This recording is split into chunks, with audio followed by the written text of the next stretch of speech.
Bonjour à tous et bienvenue dans votre deuxième podcast Débrief Art. On le rappelle, toutes les 2-3 semaines, on se retrouve pour parler de culture cinématographique, de séries, de jeux vidéo, mais surtout de tout ce que l'on a aimé ou non et que l'on voudrait tout simplement vous faire partager. Dans votre deuxième podcast Débrief Art, aujourd'hui, vous retrouvez Ita. Salut Ita. Bonsoir Clément, ça va bien? Ça va et toi? Très bien. Et bien sûr, notre ami lillois Colboche. Salut Colboche. Salut Captain, tu vas bien? Ouais, très bien, très bien. Captain Pingu, pour vous servir, comme c'est que le deuxième podcast, on le rappelle, on est trois potes dans différentes villes, on se sert donc de logiciels pour s'enregistrer. Avant de présenter le sommaire du podcast, un tout petit point sur les réseaux sociaux. Vous pouvez nous retrouver sur Twitter, @débriefart attaché, ou encore sur Vodcaster. On vous balancera les liens dans notre profil, de notre profil dans la description. Colboche, un mot sur Vodcaster pour les gens qui ne connaissent pas. Ouais, alors Vodcaster, c'est un site de cinéma qui a ouvert au début des années 2010. Et le principe est simple, c'est la microcritique. C'est-à-dire qu'en gros, on crée son compte et on balance une note et une microcritique sur un film. Donc la microcritique, c'est comme Twitter, c'est 140 caractères. Et les gens viennent liker, pas liker, mettre des commentaires. Et après, de là, il y a des débats sur le cinéma qui se font. Et depuis l'année dernière, il y a aussi la possibilité d'acheter et de revendre des DVD et de les regarder sur le site. Du coup, c'est assez sympa. Donc voilà, place au sommaire. C'est très actif sur ce site. Ouais, c'est vrai, on est très actif sur le site. De toute façon, on vous balancera nos profils en dessous de la vidéo. Place au sommaire, comme je le disais, aujourd'hui dans Débrief Art, Colboche, tu nous parles de la série House of Cards. Ouais, la saison 3 qui a été lancée sur Netflix au début du mois. Très bien. Cinéma, des anecdotes en pagaille. On essaiera donc de faire le tri ensemble. Bien sûr, comme dans chaque podcast, le fameux dossier qui aujourd'hui est consacré à une comparaison des séries des années 90 à celles d'aujourd'hui. Et nous finirons par la question du podcast. Et pour le coup, c'est moi-même qui la posera à mes deux potes. Beaucoup de choses de prévues, mais avant tout, on va parler jeux vidéo. C'est vrai qu'on n'en avait pas parlé dans le premier podcast. Et pourtant, c'est une grande place dans notre vie, surtout Ita et moi. Et aujourd'hui, on a décidé de faire le point sur Blizzard, plus particulièrement en tant que joueur. Comme je vous le disais à l'instant, Ita et moi-même, on geek pas mal, on est très fans, et on vous propose une sorte de bilan, notre bilan actuel sur l'univers Blizzard et ses nombreux jeux, World of Warcraft, Hearthstone, Diablo, et j'en passe. On va commencer par World of Warcraft. Ita, depuis début novembre 2014, la dernière extension Warlords of Draenor est sortie. On était impatients à l'époque, on attendait du lourd. Aujourd'hui, on en est où? Aujourd'hui, on en est où? Bon, aujourd'hui, je pense qu'on est un peu tous déçus. Enfin, moi, peut-être le premier. Alors, c'était sûrement un des plus gros lancements pour l'instant d'extension, je trouve. Il y a eu un gros teasing autour, beaucoup d'attentes autour de ce jeu. On attendait un peu comme une sorte de retour aux sources, en fait, ou un peu comme quand on attendait Lich King. C'est-à-dire que on attendait des combats épiques opposant les orques et les humains. Tu vois, c'était vraiment ce que donnait l'extension, quoi. C'est le combat orc-humain. Comme avec Arthas, où on attendait d'affronter cet héros mythique qui était Arthas. Hein. Un peu le personnage emblématique de Warcraft. Et l'extension, finalement, elle n'a pas suivi derrière, je trouve. Alors, vas-y. Ouais. Moi, je trouvais qu'elle n'a pas suivi déjà dès son lancement. C'est-à-dire que dès que les serveurs se sont ouverts, tout simplement, Blizzard a eu des problèmes de serveurs et c'était des fois plus de 18 heures d'attente pour se connecter, 5000 joueurs devant nous dans la liste d'attente. Donc déjà, rien qu'à ce niveau-là, c'était loupé. On n'avait pas encore joué que le jeu était loupé pour moi. Ouais, c'est vrai, je me souviens. Il y en avait un qui arrivait à se connecter, on devait attendre les autres. C'est vrai que le lancement était un peu foireux. Et au final, arrivé aujourd'hui, donc là on est fin mars, tout ce qu'on a pu faire dans le jeu, on l'a quasiment fait, tout est fait. Il manque de contenu, j'ai l'impression qu'ils nous ont enlevé du contenu de jeu. Oui, clairement, tout simplement, la disparition des quêtes journalières ou de zones à quêtes journalières. C'est ce qu'il y a eu dans toutes les extensions et qu'actuellement il n'y a toujours pas, quoi. Ouais, on est à 2-3 mois après la sortie et on n'a toujours pas de zone avec des quêtes journalières. Alors, il y a quand même eu... Alors en fait, si tu veux, Colboche, donc oui, si vous n'arrivez pas à nous suivre, vous inquiétez pas, vous n'êtes pas les seuls, il y a Colboche aussi. Donc du coup, on va l'aider. En gros, Colboche, si tu veux, dans le jeu, à l'époque, pour qu'il y ait du contenu de jeu, pour pas que tu t'ennuies, tous les jours, tu avais possibilité de faire certaines quêtes. Et ces quêtes avaient un objectif défini. Okay. C'est-à-dire avoir des nouvelles montures pour ton personnage, farmer de l'argent, avoir beaucoup d'argent. Et donc, du coup, tous les jours serait initialisée une quête que tu faisais tous les jours, qui était parfois différente. Et là, en fait, si tu veux, ils nous l'ont complètement enlevé dans la dernière extension. Et c'est assez dommage, puisqu'au final, avant, on passait déjà ne serait-ce qu'une heure par jour à faire nos quêtes journalières. Bah déjà, on te sucre une heure par jour de jeu. Ouais. Donc, c'est-à-dire que World of Warcraft, c'est tous les jeux. Il y a beaucoup de choses à faire, mais une fois, à l'époque, quand tu te connectais, tu te disais déjà, bon, je dois faire mes quêtes journalières. Hop, voilà, une heure de jeu de fait. Après, je vais faire autre chose. Là, t'arrives sur le jeu, tu fais déjà autre chose. Donc, au final, bah, t'es rendu aujourd'hui à, bah, si t'as rien de prévu avec tes potes, Ouais, je suis d'accord. bah, si t'es tout seul sur le jeu, bah, tu te connectes un quart d'heure, tu regardes ton personnage, ouais, il va bien, bon, bah, allez, je me déconnecte. Et c'est malheureux parce que ils nous ont rajouté cette histoire de fief qui, je pense, est géniale. C'est ce qui nous manquait dans World of Warcraft, au détriment des quêtes journalières. Oui, alors moi par contre je suis pas d'accord sur le fief et ça non plus j'aime pas en fait parce que maintenant tout est accessible à partir de ton fief, c'est-à-dire que tu peux farmer, tu peux t'inscrire en donjon, en raid, grouper des gens, même inviter des fois des gens dans ton fief, mais tu as accès à l'HV et à pardon, toutes les techniques du jeu, pardon. Non, t'as pas accès à Et, l'HV, je crois. Si. si tu as accès à l'HV via un bâtiment et vite, Oui, oui, c'est parce que je l'ai pas dans le mien. Mais oui. voilà, et donc tu peux faire tout ça en mode solo, quoi. Je trouve ça un peu dommage de faire un MMO qui est un jeu donc massivement multijoueur. Finalement, Blizzard invente le premier MMO solo. Ouais, c'est vrai. Donc, Et...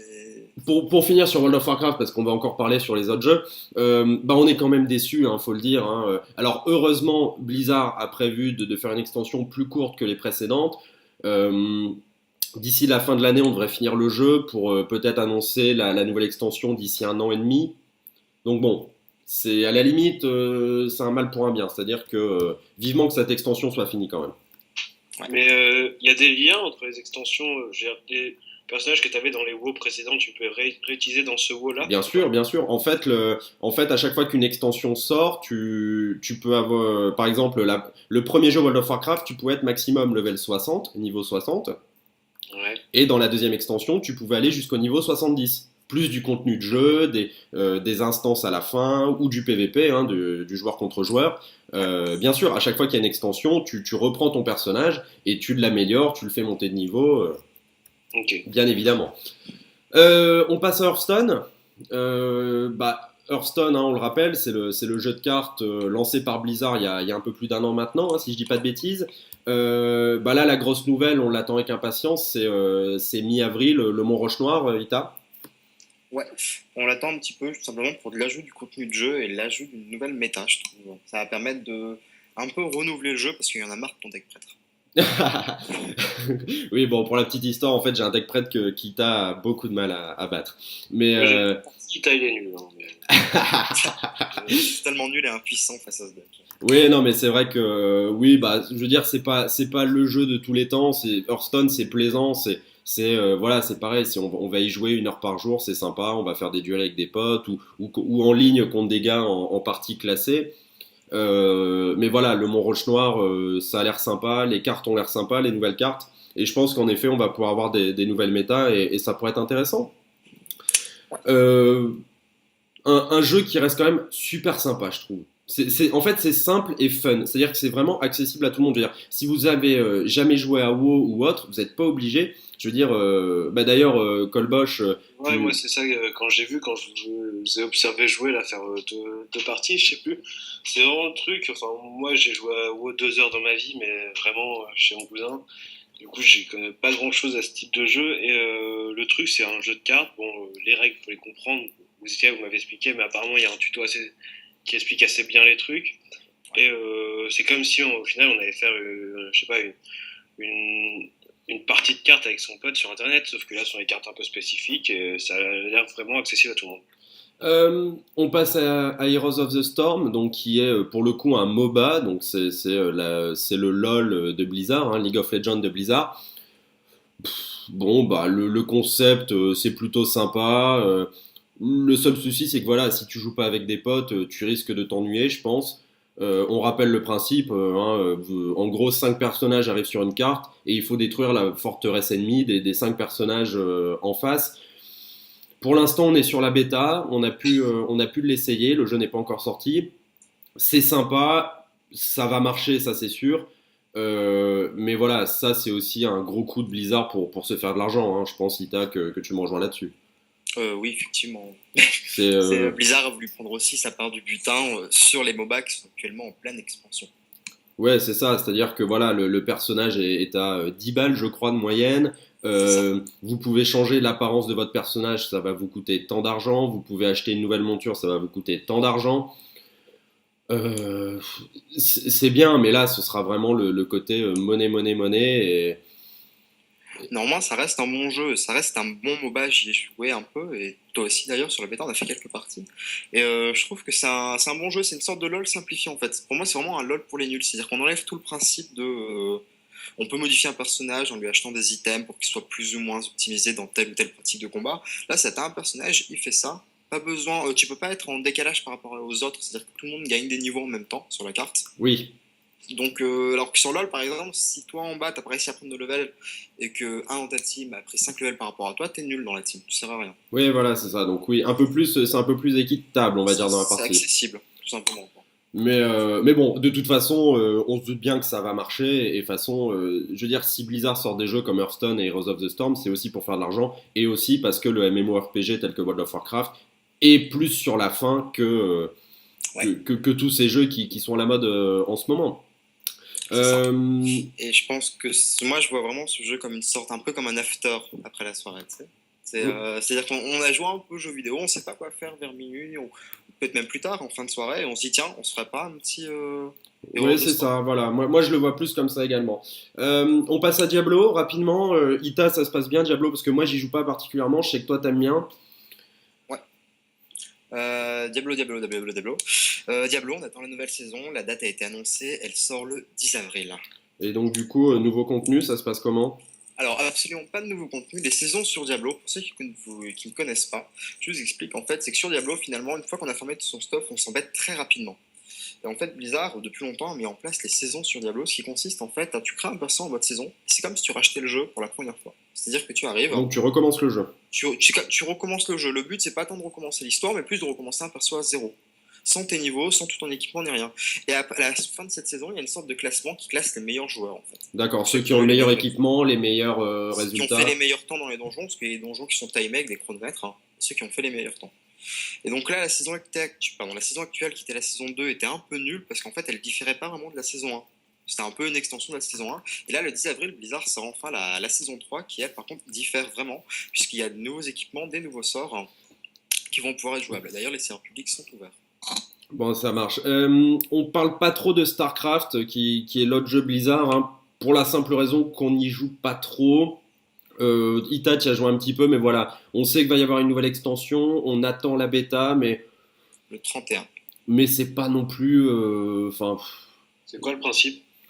euh, Ita, je te laisse. StarCraft, c'est un RTS. Un RTS, comme les jeux que vous avez joué, par exemple, Age of Mythology ou enfin Age of Titan, quoi. C'est-à-dire que tu prends tes unités avec ta souris, tu déplaces tes petits bonhommes et tu leur demandes d'attaquer concrètement. Tu crées Après, ta tu gères une base. ville, voilà, tes ressources, etc. Et le but, c'est de se fighter sur une map. C'est un pugilat, clairement. Ok. Et StarCraft, ce qui diffère des RTS habituels, c'est que StarCraft, c'est vraiment Blizzard qui a fait ça pour rentrer. Ils ont fait le pari en fait de s'imposer dans l'e-sport et dans la compétition de jeux vidéo avec StarCraft, et c'est un pari réussi parce que pendant très longtemps, StarCraft est resté le jeu numéro 1 des compétitions. De l'e-sport. Euh, bon, pour finir sur Blizzard, et ça, c'est vraiment la petite pépite qu'ils vont nous sortir prochainement. Enfin, prochainement, pas tout de suite non plus, mais c'est Overwatch. On l'attend. On est hyper impatient. Donc, Overwatch, c'est un FPS, hein, on le rappelle, un jeu de tir à la première personne. Euh, il a l'air juste génial parce que moi j'ai l'impression que ça fait longtemps qu'on n'a pas eu un FPS de ce genre. Ça ressemble un peu pour ceux qui ont joué à Team Fortress 2, et ça a l'air juste ouf, ça a l'air génial. En plus, comme d'habitude dans les jeux Blizzard, ça se jouera à plusieurs, c'est-à-dire que ce sera aussi des teams contre une team. Donc avec nos potes, on va bien s'éclater. Les personnages ont l'air géniaux, les cartes ont l'air super sympas, hyper fun. Le seul conseil que moi je peux vous donner, c'est d'aller sur le site de Blizzard et d'aller voir un peu ce jeu en préparation. On attend la bêta qui sera pas là avant l'automne, je pense, hein, Ita, c'est ça, hein. Oui, c'est ça. Et Vraiment. je sais pas, toi t'en penses quoi de ce... Même toi, Colbosch, puisqu'on t'en a parlé, t'es allé voir un peu sur le site, vous en pensez quoi, les gars? Bah, moi, je suis allé voir vite fait les personnages qu'ils proposent là, et ça a l'air assez cool. après, c'est vrai que j'y connais pas grand-chose aux jeux vidéo, mais les personnages et les vidéos qui te montrent sur la présentation, franchement, ça donne vachement envie. Bon, ouais, voilà. Ita, un petit mot sur Overwatch? Ouais, je l'attends parce que Blizzard c'est une machine à tube et là il s'attaque enfin au FPS. Moi qui adore le FPS, j'attends un tube sur le FPS. Ben écoute, on l'attend tous ensemble et J'ai ce choisi mon sera, personnage, il n'y a plus qu'un. et ce sera l'occasion d'en reparler dans vos podcasts débriefards. Bon, ben voilà, je crois que la page Blizzard, on peut la tourner. On voulait surtout vous donner notre avis en tant que joueur sur tout ce qui se passe en ce moment dans l'univers de Blizzard. Et on a des attentes, on est un peu déçus, mais bon, au final, on continuera de jouer, hein, ça vous inquiétez pas. Et on en reparlera très certainement. On passe aux séries. Colbosch, tu nous parles de la dernière saison de House of Cards, c'est bien ça? Ouais, alors la saison 3 donc, qui a démarré, qui est sortie sur Netflix début du mois, fin février, début mars, je sais plus exactement. Bon, je l'ai pas fini, il y a 13 épisodes, j'en suis au 10e, donc j'approche de la fin là. J'ai pas eu le courage de finir ça cette nuit. Et donc je rappelle, House of Cards, on suit Frank Underwood, donc un homme politique américain qui à la base avait participé à la campagne du président des États-Unis et lui avait promis un poste de secrétaire d'État. Et au final, il lui a pas donné. Du coup, Frank Underwood, c'est ce qu'il a dit dans le premier épisode de la première saison, il veut se venger du président pour prendre sa place. Du coup, il met il y a plein de machinations qui se font. Et désolé, je vais être obligé de spoiler parce que la saison 2 s'arrête où Frank Underwood devient président des États-Unis. Donc je vous dis pas comment, vous allez voir ça si vous voulez regarder.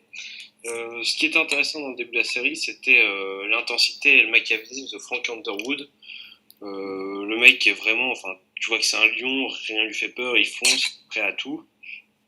Et après, c'était aussi intéressant de voir les dessous de la politique et toutes les machinations mises en place pour accomplir, pour qu'il arrive à son but. Mais ça a l'air quand même réel ou c'est un peu trop fait Non, alors c'est justement ça qui est bien, c'est que ça a l'air hyper réel, quoi. Tous les trucs que tu dis, si tu suis un petit peu l'actualité politique, tu peux voir des références dans certaines situations à des choses qui sont passées ces 10, 15 dernières années, tu vois. Ouais, donc il s'inspire quand même un peu de la réalité. Tout n'est pas vrai, mais tout n'est pas Voilà. faux non plus. C'est pas vrai, mais tu vois que t'as des trucs, t'as des trucs un peu bizarres qui ont pu se passer.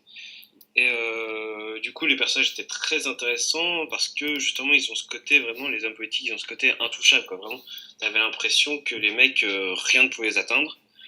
Et j'en arrive à la saison 3. C'est là le petit bémol, c'est que cette saison 3, le début est assez bien foutu parce qu'il surfe un peu sur la fin de la saison 2 où il devient président, etc. Et le problème, c'est qu'on dévoile un peu plus les sentiments et l'humanisme des personnages de Frank Underwood et de sa femme Claire, qui étaient un peu deux monstres intouchables, sans pitié, et qui pouvaient bouffer tout le monde. Et là, on voit un côté un peu plus sensible, peut-être un peu plus faible, je sais pas. Et ça perd en intensité du coup la série. Et plus on avance, plus je trouve qu'il y a moins d'intensité, les intrigues sont un peu moins intéressantes. D'ailleurs, il y a une multiplication d'intrigues à cause de cette prise de sentiments, cet apport des sentiments des personnages. Et je suis un peu déçu. Ça reste très bien, la troisième saison est très bien, mais elle fait vraiment saison de transition, vraiment entre deux eaux. Ouais, mais après peut-être que voilà, comme tu dis, t'as peut-être pas fini la saison, peut-être que les 3 derniers épisodes au final, ça cache quelque chose. Bluffé, mais pour le moment c'est un peu, ça reste très bien, mais je suis un peu déçu. Et le deuxième point qui fait beaucoup de mal à la série, c'est que Frank Underwood n'a plus vraiment d'adversaire à sa taille. Dans la saison 1 et 2, il y a deux adversaires qui font vraiment peur et tu te dis vraiment qu'ils peuvent déstabiliser Frank Underwood. Là, à part le président russe que tu vois dans plusieurs épisodes, mais qui au final n'est pas présent dans tous les épisodes, tu penses que rien ne peut l'atteindre. Je pense que c'est peut-être qu'ils ont trop démontré son pouvoir dans les 2 premières saisons. Mmh. Qui fait que maintenant, quand tu vois des gens qui essayent de s'attaquer à lui, ça te fait même plus vraiment peur, quoi. Ouais. Donc un peu mitigé sur cette 3e saison d'House of Cards. Ouais. Voilà, ça reste bien, mais un peu déçu. Pour moi, c'est une saison de transition. À mon avis, ça va revenir dans la prochaine saison. On le rappelle toujours côté série, ça approche à grands pas, c'est le 12 avril sur HBO, c'est Game of Thrones, saison 5 qui va commencer. On l'attend impatiemment forcément. Hein. On en reparlera, je pense, d'ici à mon avis, le quatrième podcast, parce que peut-être que le troisième on l'aura sûrement enregistré avant. Mais voilà, Game of Thrones qui va sortir. Il y a eu quelques teasers, mais bon, Game of Thrones, à chaque fois qu'ils nous sortent un teaser, on sait jamais vraiment vers quoi se diriger, puisque de toute façon, c'est toujours un peu what the fuck dans la narration. Moi personnellement, j'ai pas lu les bouquins, donc c'est cool de suivre une série où tu sais pas trop ce qui va se passer, surtout ce genre de série où il se passe plein de choses.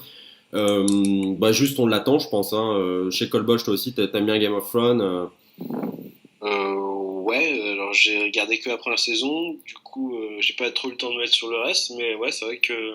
Il faut rattraper le retard. Hein. Ouais, mais j'ai tellement de séries à rattraper là, On s'arrête là-dessus au niveau des séries, puisqu'on va encore en parler après, on vous l'a dit hein, dans le dossier du podcast. On passe au ciné, et c'est toujours Colbosch. Tiens, tu voulais faire une petite rectification, pardon, sur, on en avait parlé dans le premier podcast de Civil Wars. Ouais, j'avais encore parlé de Marvel, j'avais vite fait évoquer une guerre qui opposerait plusieurs super-héros de Marvel en étant un peu vague, et j'ai pu faire quelques erreurs. Donc, la guerre en question s'appelle Civil War. C'est une série de comics qui sont sortis dans les années 2000, donc de Marvel. Et en gros, l'histoire, ça raconte une loi a été créée après des incidents à Manhattan, après plusieurs actions de différents super-héros qui ont coûté la vie à des civils, notamment Hulk. Et donc une loi a été créée pour répertorier et surveiller les personnes munies de super-pouvoirs pour justement éviter ce genre de débordement. Et de là, il y a deux camps qui se créent, donc celui d'Iron Man qui est en faveur de la loi et celui de Captain America qui est contre la loi, et ils vont s'affronter. Donc pour le moment, il n'y a rien d'officiel et rien de sûr, mais beaucoup de pistes nous disent que ça serait le projet Marvel pour la fin de son cycle. Marvel avait présenté il y a quelques années un grand cycle, etc. Donc le dernier Avengers et peut-être les derniers épisodes de quelques super-héros se baseraient dans cet univers-là. Donc sur Civil War, donc on serait aux alentours de Avengers 3 ou après Avengers 3. Ah ouais, Avengers 3, et peut-être là, je pense que même le 2 va commencer à introduire un petit peu, parce que quand vous regardez Marvel, il faut toujours regarder le générique en entier, parce que les scènes post-génériques qui sont en général assez marrantes et très intéressantes sur la suite. Et donc là, on a vu notamment dans le dernier Captain America une scène où on voyait des personnages qui prenaient part justement à cette Civil War. Et du coup, à mon avis, les prochains épisodes des Marvel vont commencer à introduire ça. Et après, on se dirige vers ça, vers Avengers 3. Le seul bémol, qui rend la chose incertaine, c'est que, bien sûr, quand c'est deux groupes de super-héros qui s'affrontent, c'est toutes les stars, et ça a coûté un max de pognon. Du coup, à mon avis, c'est le seul truc qui peut empêcher Marvel de le faire. Oui, et puis sur Avengers 3, leur calendrier était déjà fait. Normalement, Avengers 3, il y avait les Gardiens de la Galaxie qui devaient rejoindre l'épisode. Enfin, ils en ont parlé brièvement, mais il y avait peut-être quelque chose comme ça. Ce sera peut-être plus après Avengers 3. On ne sait pas très bien. En fait, Avengers 3, je pense que ça sera vraiment une transition entre les deux. Ça marche. Toujours de l'info ciné, on va parler un peu de Star Wars, hein, parce que comme vous le savez, à la fin de l'année sort le Star Wars 7 tant attendu. Mais c'est tombé il y a une semaine et demie, là, mi-mars, fin mars. Ça y est, le premier spin-off de la série qui était prévu a enfin un nom. Il s'agira de Rogue One. Rogue One, donc le Rogue, les escadrons Rogue, c'est les vaisseaux. Donc sûrement un spin-off où on parlera peut-être moins de Jedi, de Force, de côté obscur, mais qui peut être vachement intéressant pour l'univers de la saga. Et la double info qui était tombée quasiment le même jour d'ailleurs, c'était Disney qui avait attends, dit... je te coupe 2 secondes. Est-ce qu'il y a que moi qui ai des problèmes de son ou pas? Non, moi j'entends mal aussi. C'est vrai? Bon, attendez, excusez-nous. Hein, voilà, je préfère régler le problème. Les aléas du direct. La double info, donc je disais sur Star Wars 8, donc le prochain épisode qui sortirait en mai 2017 et qui sera un excellent mois car 3 semaines après Gardiens de la Galaxie 2 et tout juste un mois après Pacific Rim 2. Donc ça, c'est plutôt génial. Et Colin, tu avais une petite info sur notre compositeur français hyper connu, Alexandre Desplat. Ouais, alors voilà, Alexandre Desplat, donc qui vient de gagner un Oscar pour la musique de The Grand Budapest Hotel là il y a un mois. Il reprend encore une fois le flambeau de John Williams parce qu'on a appris que sur Star Wars Rogue One, donc les spin-offs, et pas sur le prochain Star Wars de J.J. Abrams, bien sur le spin-off, c'est lui qui fera la musique et qui aura la tâche après Harry Potter. Il avait déjà repris le flambeau sur Harry Potter où il s'était occupé du dernier épisode et c'était John Williams qui avait fait la musique sur les premiers épisodes et peut-être le 2 et le 3 aussi, si ma mémoire est bonne. Et moi je trouve ça vraiment bien parce que je suis un grand fan de John Williams déjà. Quand on voit Jurassic Park, Star Wars, Indiana Jones, E.T., toutes ces musiques sont vraiment cool. Et voilà, en plus Alexandre Desplat, c'est un peu son héritier parce que c'est l'un des derniers qui s'inscrit avec un orchestre symphonique dans la musique. Du coup, je trouve ça vraiment cool. Et à mon avis, on va avoir un truc de bien. Oui, et puis en plus c'est français, donc soyons un peu chauvin, c'est hyper cool, faut le dire. Ouais. Une autre nouvelle, une super nouvelle ciné, Ita, ça va te faire plaisir. Tron 3, le troisième film sur Tron qui est prévu, ça y est. On se rappelle, en 82 sortait Tron, en 2010 Tron Legacy. Eh bien, il faudra attendre bien moins longtemps pour le troisième volet, puisque le tournage débutera automne 2015 pour une sortie, logiquement, on peut la prévoir fin 2016. On n'a pas trop d'infos pour l'instant, c'est pas trop ce qui va se passer, mais voilà, au moins c'est sûr, le tournage devrait démarrer en automne 2015. Pour clore ce petit sujet ciné, Colboche et moi, on est allé au cinéma cette semaine et on est allé voir tous les deux le même film et tous les deux fait une mauvaise expérience. Colboche. Alors, on se tapait Divergente 2. Ouais. Totalement par hasard, moi j'avais vu d'autres films aussi, mais j'avais bien aimé j'avais pas trouvé ça extraordinaire, mais étant donné que ça reprenait un peu tous les grandes lignes des grandes sagas, je trouvais ça assez cool, ça n'avait pas trop déplu, mais alors là, le 2, il est horrible, déjà les personnages sont pas du tout intéressants, du coup, c'est tellement prévisible qu'il n'y a pas trop de suspense, on sait à peu près tout ce qui va se passer, et c'est hyper mal réalisé et limite grossier quoi.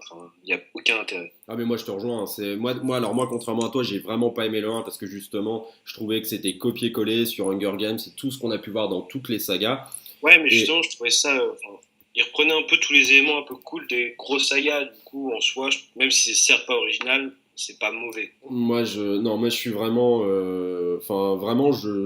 voilà, je suis allé voir le 2 parce que j'ai vu le 1, je me suis dit bon, et en plus j'avais raté ma séance, je devais aller voir à la base Style Alice et j'ai raté ma séance, donc je suis arrivé au cinéma, je suis allé voir le premier film qui passait, c'était Divergente 2 et je me suis vraiment ennuyé, j'ai rien vu de nouveau, j'ai rien vu de super sympa. Je trouve pas le concept énorme, vraiment je suis déçu je suis déçu de cette saga, vraiment Et il y a un gros truc qui m'a déçu aussi, c'est que il y aurait pu avoir une énorme opposition entre Naomi Watts et Kate Winslet, Naomi Watts qui joue la mère de, je sais plus comment il s'appelle le mec, le copain de 4, voilà, et Kate Winslet qui joue la méchante. Et le problème, le film se close à un moment où elle se voit. Bon, je dirais pas la fin si vous avez envie de le voir, mais c'est vachement décevant, quoi. Ouais, c'est vrai que la grosses actrices de la série, c'est vraiment, ils sont des grosses actrices, Kate Winslet et Naomi Watts, et tu dis qu'il aurait pu y avoir une putain de confrontation entre les deux, et même pas. Non, ouais, c'est vrai que moi j'ai été déçu du début à la fin et au final, bah voilà, c'est dommage de claquer des millions pour ça. Je trouve pas ça, je trouve ça, c'est complètement what the fuck, ça n'a rien à voir avec les autres sagas au final et les personnages ne sont même pas attachants, mais voilà, je pense qu'on peut dire que c'était une plutôt mauvaise expérience et on vous le conseille pas du tout même. Les personnages sont un peu intéressants. On vous en parlait en début d'émission, le dossier du jour qui concerne tout simplement l'évolution des séries des années 90 à aujourd'hui. On pensait que le plus simple, ce serait de démarrer avec les sitcoms. Tout le monde les adore, tout le monde les aime, et surtout Colboche pour le coup. Et on va commencer avec une comparaison de Friends, How I Met Your Mother et ce qu'on peut avoir aujourd'hui. Ouais, alors moi je suis un gros fan de sitcom, principalement Friends, How I Met Your Mother, mais tout ce qui est la fête à la maison, la vie de famille, notre famille, ça a bercé pendant que j'étais gosse. Donc je kiffe vraiment. Ce que j'aime bien, c'est surtout, donc je vais vraiment me concentrer sur Friends, How I Met, c'est que c'est peu près la même, enfin le concept est exactement le même, des potes qui vivent dans un appart, on voit leur vie de tous les jours. C'est vraiment représentatif de leur époque. C'est-à-dire que Friends c'est vraiment créé dans les années 90 et How I Met dans les années 2000. Et ça raconte la vie de tous les jours, les problèmes quotidiens, les trucs qu'on peut avoir. Et au final, limite, les personnages sont devenus des potes, quoi. C'est des mecs qui traînent dans notre salon quand on rentre des cours, quand on déjeune le midi, quand on va se coucher le soir. Et on voit leur humour, etc. Et ce sont attachants et c'est toujours sympa de les retrouver. Enfin, c'est vraiment le truc que j'aime bien chez ces sitcoms-là. Oui, et puis c'est vrai que les personnages étaient aussi hyper attachants et c'est ça qui a fait la force de ces Voilà. de séries. On parle de ces séries en particulier, il y en a plein d'autres de sitcoms. Mais on se posait justement la question en préparant le podcast. Ça va être quoi la prochaine grosse sitcom? Je veux dire, il y a eu Friends, How I Met Your Mother a pris le flambeau, How I Met c'est fini depuis un an et aujourd'hui qu'est-ce qu'on a? Bah, malheureusement, on n'a rien pour le moment. Alors, moi, mes espoirs se fondaient sur New Girl, la série avec Zoé Deschanel, qui a aussi commencé, là, on est à la quatrième saison, je crois, un truc dans le genre. Et c'est sympa, certes, ça reprend l'esprit, une coloc, des potes, ils vivent ensemble, leurs histoires d'amour, de taf, etc. Mais c'est un peu moins drôle, et il n'y a pas vraiment de personnages attachants, quoi. Enfin, c'est pas aussi bien foutu que Friends et How I Met. Vraiment, les personnages sont pas marquants. Dans Friends et How I Met, il y a vraiment des personnages marquants. Dans How I Met, bon, c'est surtout fait par Barney, qui est assez marquant, mais Robin, Ted, etc., ils ont chacun leurs petites caractéristiques qui sont assez sympas. Dans Friends, il y a Phoebe qui est complètement tarée, Joey, Chandler, Ross, Rachel, Monica. Enfin, vraiment, c'est des mecs dont on se souvient qui ont ancré notre esprit. Et là, dans New Girl, il n'y en a pas vraiment. Et autre question qu'on se posait aussi, est-ce que la sitcom n'est pas un peu sur le déclin? C'est vrai qu'aujourd'hui, est-ce que le public a encore envie de voir des sitcoms, comme on disait sur Friends, How I Met Your Mother, alors qu'aujourd'hui, ils vont nous proposer des séries complètement différentes, comme on a eu Breaking Bad, Better Call Saul aujourd'hui, Game of Thrones, des séries qui ont un côté un peu plus film, avec des plus gros budgets, des grosses histoires. Est-ce que la sitcom n'est pas un peu sur le déclin, Ita? Là, comme sur le déclin, non, je pense qu'elle. Enfin, je sais pas si on pourrait parler de déclin, mais peut-être un peu sur le point de mourir. Moi, j'avais envie de dire pour la sitcom, quoi.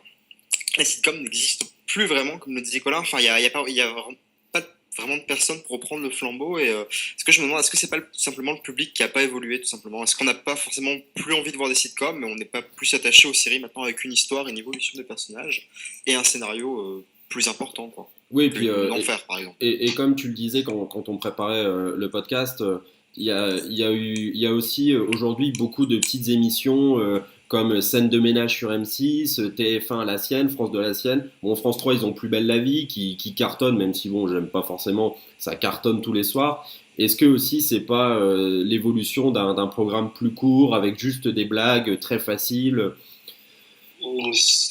Si, c'est un peu le penchant, enfin, c'est un peu l'avenir de la sitcom, ces petits programmes-là. Après, de là, en fait, je trouve que Breaking Bad et une sitcom, c'est vraiment deux recherches de spectateurs différents. C'est-à-dire que Breaking Bad ou House of Cards ou True Detective ou tout d'autres trucs, on y va pour le spectacle, entre guillemets, pour les intrigues, pour la qualité. Tu vas voir Friends, How I Met ou ces petites séries, scènes de ménage, etc. pour te marrer 20 minutes et te détendre. Pour moi, c'est vraiment deux recherches de. Enfin, tu recherches deux choses différentes là-dedans. Donc la sitcom n'est pas forcément sur le déclin, mais on n'a pas non plus la nouvelle sitcom ou des nouvelles sitcoms qui sont vraiment dignes d'intérêt comme on avait à l'époque.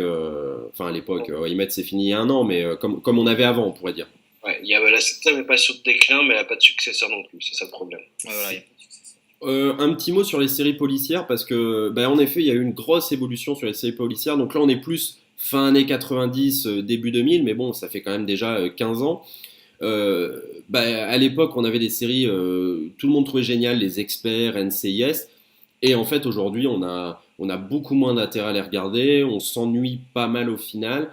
Euh, Ita, je sais que tu adorais par exemple NCIS, on va citer cet exemple, et pourtant, par la suite, c'est plus ça. Aujourd'hui, on est plus orienté vers des séries comme Sherlock, il y a Elementary, il y a Person of Interest, qui reste pas vraiment dans le domaine policier, mais un petit peu quand même, True Detective. Donc pareil, qu'est-ce qu'on peut dire là-dessus? Moi, pour NCIS, j'aime bien tout simplement parce que c'était sans intérêt, entre guillemets. Alors, je dis bien entre guillemets, parce que je trouvais ça sans intérêt, sous le sens où les personnages n'évoluaient pas finalement beaucoup, on n'en apprenait pas beaucoup sur eux. Et ça, j'aimais bien. Moi, j'aimais bien regarder NCIS pour les personnages attachants, pardon, et pour finalement le Gibbs tout-puissant, quoi. C'est un peu ce personnage qui me plaisait, et le fait qu'à chaque épisode, ils vont résoudre des enquêtes concernant des meurtres sur les Marines. On sait qu'à la fin, ils vont trouver le méchant, on regarde ça d'un œil un peu, en envoyant des messages. Et on se prend pas la tête. Et là, j'aime beaucoup moins maintenant, simplement parce que je trouve que ça prend un contexte, depuis les dernières saisons, et j'ai arrêté de regarder d'ailleurs, qui est beaucoup plus géopolitique, j'ai l'impression. C'est-à-dire qu'on va plus s'intéresser à la diplomatie, aux relations entre les pays, etc. Et c'est pas pour ça que je regarde NCIS. Donc moi, mon désintérêt, il vient peut-être de là pour cette série. Ouais, mais peut-être que justement, ils ont un peu évolué parce qu'aujourd'hui, il y a des séries comme Homeland, True Detective. Bon, True Detective, c'est pas trop géopolitique, mais je veux dire, peut-être aussi pour évoluer parce que le spectateur n'attend peut-être plus aussi. Enfin, je sais pas, Colbosch, t'en penses quoi, toi? Ouais, alors moi, NCIS, je mets un peu en fait dans l'entre-deux entre les experts et les trucs un peu trop détectives. Moi, en fait, ce qui dérange, c'est que les experts, donc c'est très bien marché, mais la construction d'une saison des experts, c'est un peu comme NCIS aussi. C'est les trois premiers épisodes, ou les deux, trois premiers épisodes d'une saison se basent sur des histoires qui arrivent aux personnages.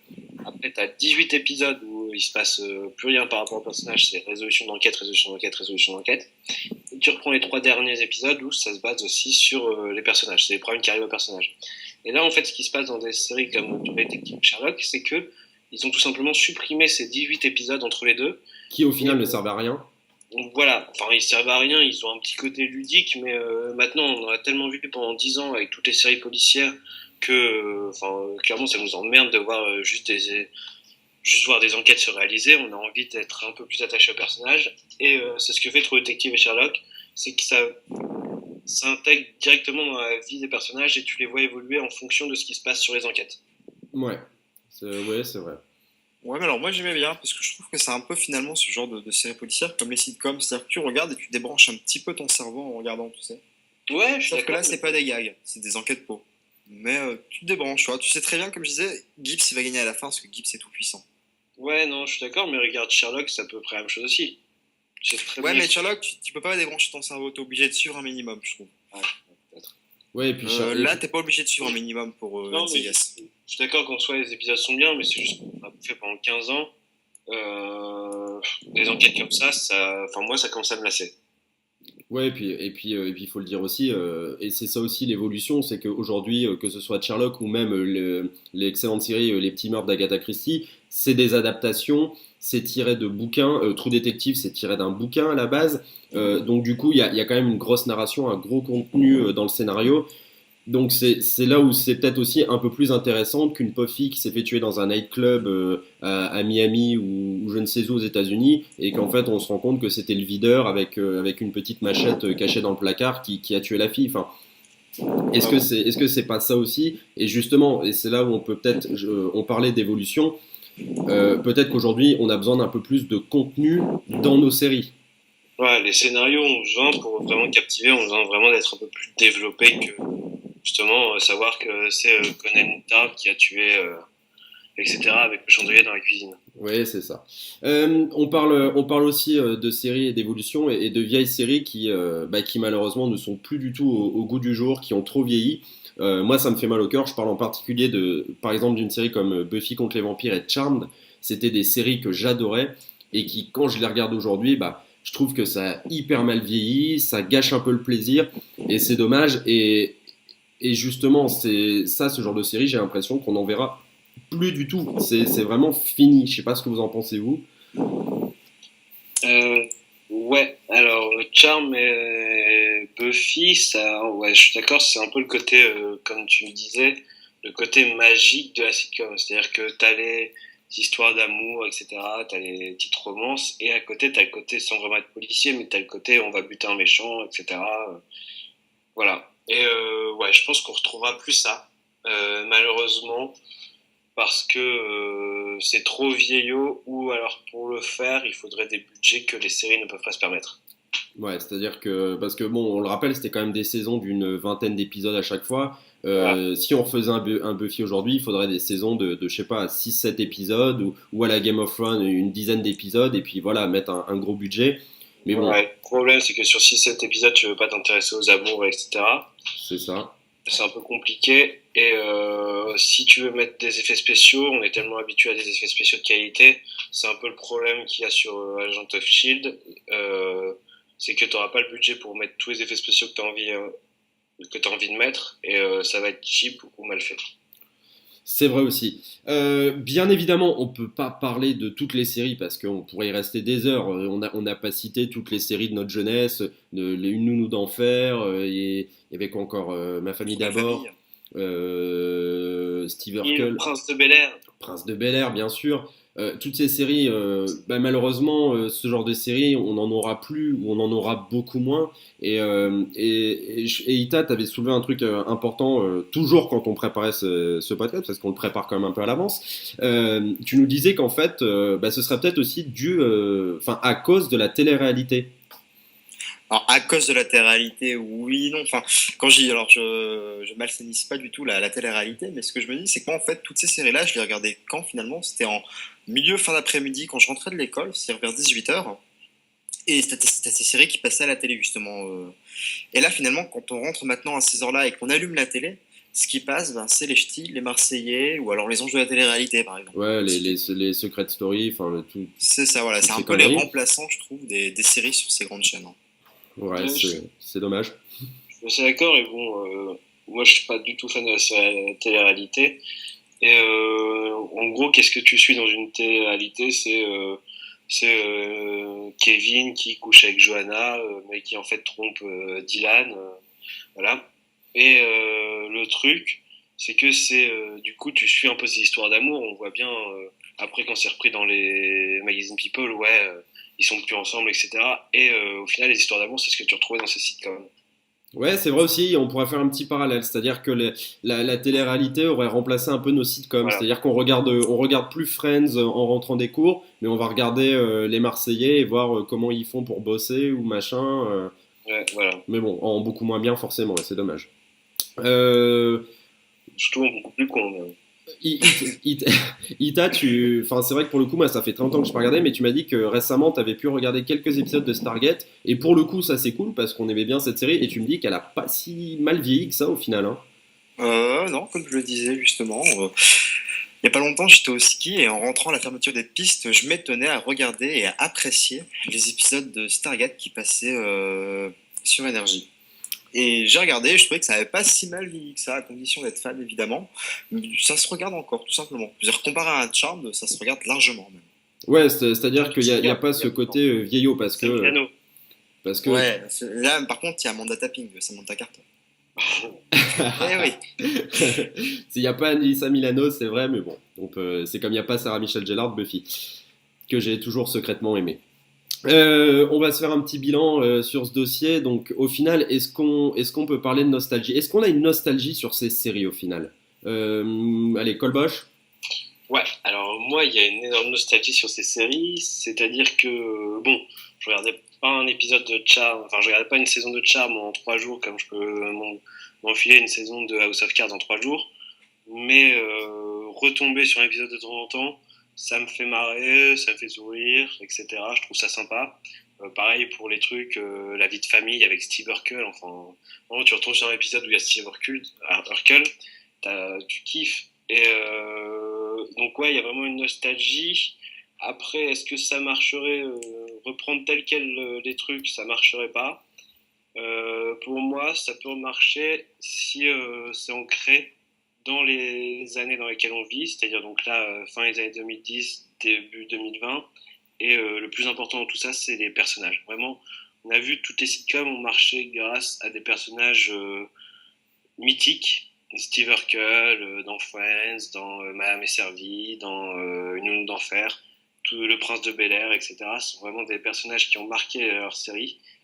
Et voilà, tout ce qui importe pour que la sitcom revienne au goût du jour, c'est le personnage. Ita, une nostalgie? Non, pas vraiment. Je pense que la sitcom, c'est une partie de ma vie, c'est le passé, et aujourd'hui, je me complais très bien avec ce qui passe à la télé actuellement, et j'ai déjà essayé de regarder sitcom, hein, mais j'y arrive pas. J'ai pas de nostalgie pour ça. Ouais, J'aimais bien, mais à l'époque. c'est un temps qui est passé. C'est ça, c'est un temps qui est passé. Ouais, Ouais, mais j'aime aussi ce qui passe à la télé de nos jours, mais c'est vrai que, comme je disais avant, je recherche vraiment deux choses différentes quand je regarde une sitcom et une série. Une sitcom, c'est pour me marrer. Une série, c'est vrai que c'est plus intéressant et je recherche du contenu. ouais, Même une sitcom, je trouve que c'était une autre époque. Enfin, c'était bien, mais je vais pas dire que ça me manque, mais j'ai pas envie d'en revoir en fait. Moi, ça me manque un petit peu, ouais. J'avoue que j'aimerais bien trouver le successeur d'How I Met. Voilà, ouais, deux fois. Voilà, l'annonce est passée. Moi, pour ma part, ouais, il y a quand même de la nostalgie, faut le dire, parce que, comme je le disais un petit peu avant, j'étais fan de Buffy et Charm, et ça me manque des séries comme ça, et ça m'embête vraiment, ça me fait.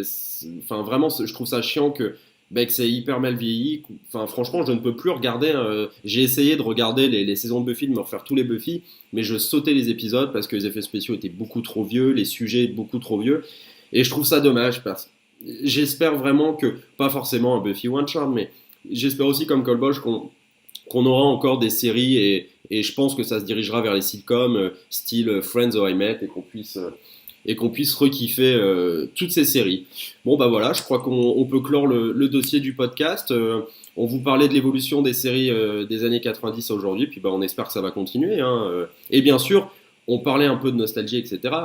Mais on ne dit pas que ce qui se fait aujourd'hui, c'est nul. Au contraire, on adore. Mais on voulait refaire un petit point sur tout ce qu'on avait aimé. On passe à la question du podcast. Elle est pour moi cette fois-ci.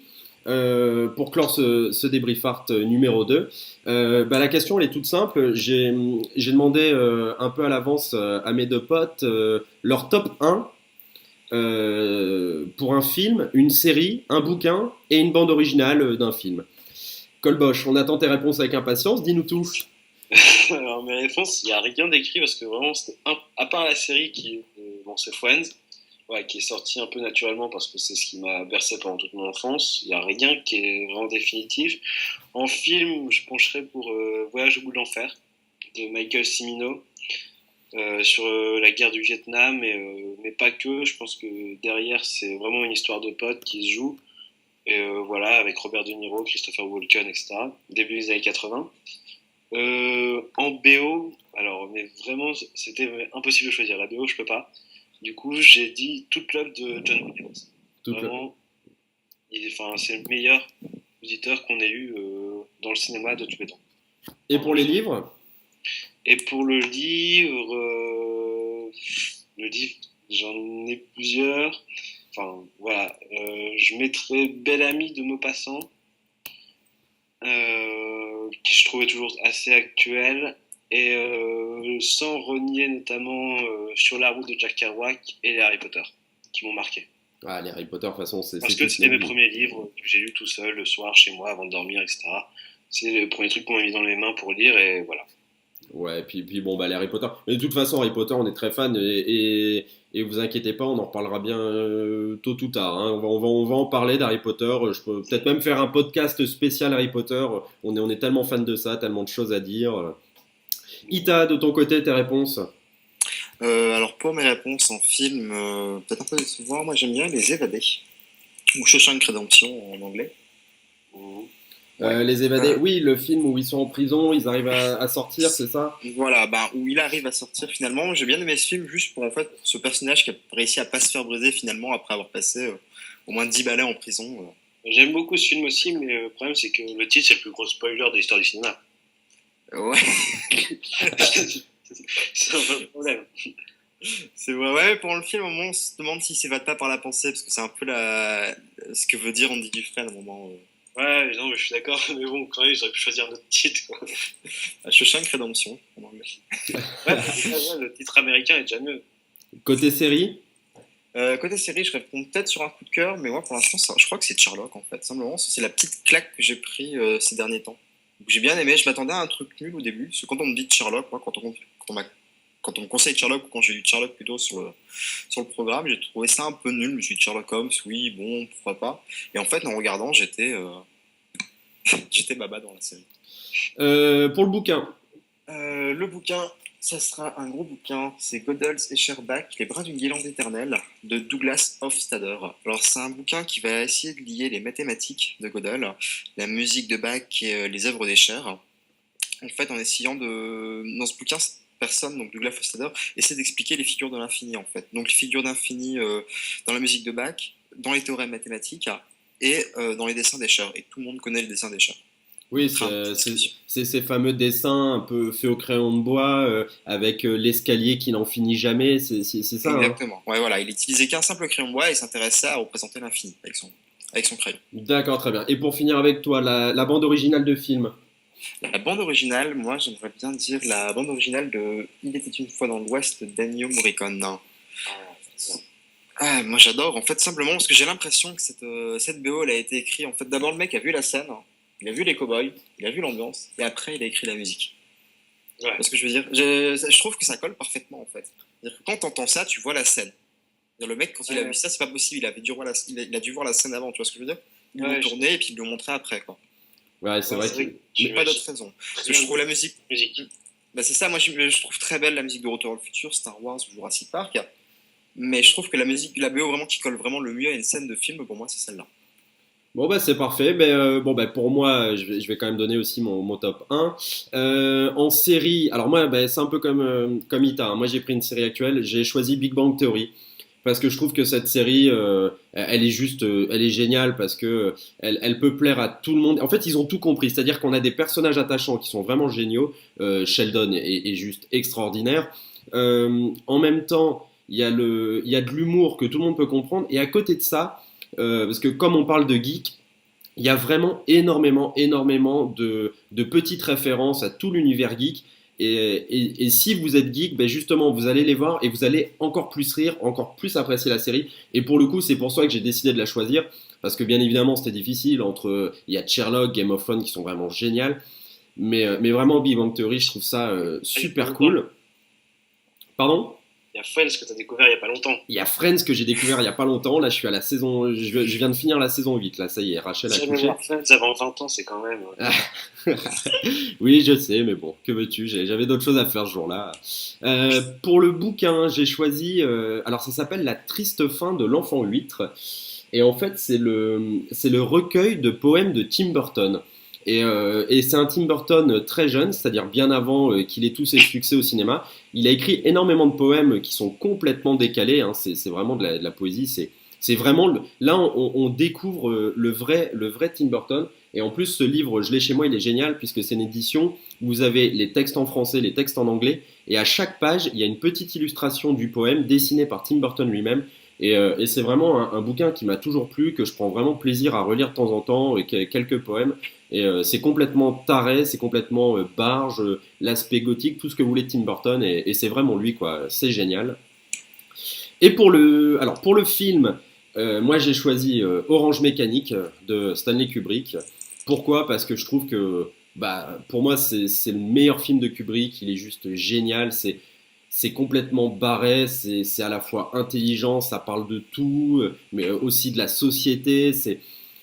J'ai même failli le choisir dans la BO, mais bon, j'ai décidé de changer parce que la BO d'Orange Mécanique est juste sublime sur le film, ne serait-ce que le début du film avec la musique hyper pesante là dans le bar où ils vont, où il y a le travelling, où ils s'approchent des personnages.